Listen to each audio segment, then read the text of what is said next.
How to Train Your Dragon: The Hidden World is the third installment in this awesome series of children's movies about the epic adventures of dragons and the Vikings who learn to see past their destructive nature and into their potential as friends and companions. The Hidden World brings the perfect conclusion to the story of Hiccup and his faithful dragon friend Toothless through a gripping tale of love, loss, and just how strong the bonds of friendship can go.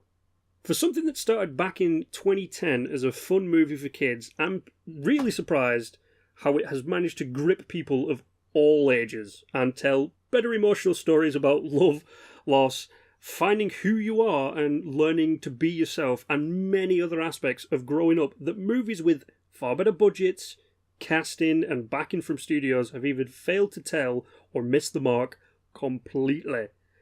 As a 20-year-old bloke, I am not ashamed to admit that this movie's ending almost brought me to tears.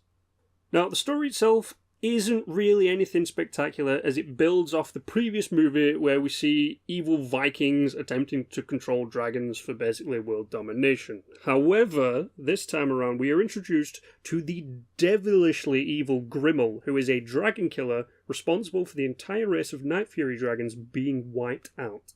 Now, Grimmel is voiced by F. Murray Abraham, and this Oscar-winning actor sent chills down my spine with the perfect portrayal of a cunning hunter who is always 3 steps ahead in his devious quest to remove all dragons from the world.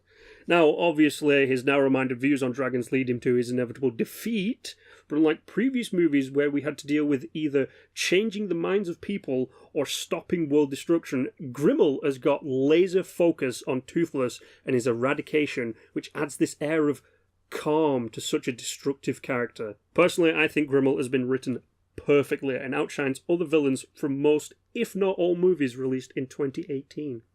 For those in the audience watching this movie who have either brought kids or are above the age of 18, you are definitely in for an emotional ride, which was something about this movie I did not see coming.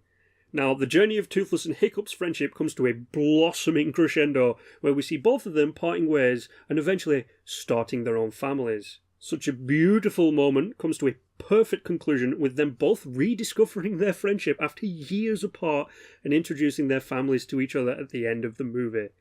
What makes this a perfect ending is that through the entire movie, from basically the second we see our heroes, it's shown that Toothless longs for a relationship like Hiccup and Astrid and like some of the other dragons on the island, which we get to see in a cute scene where Toothless starts flirting with his own shadow.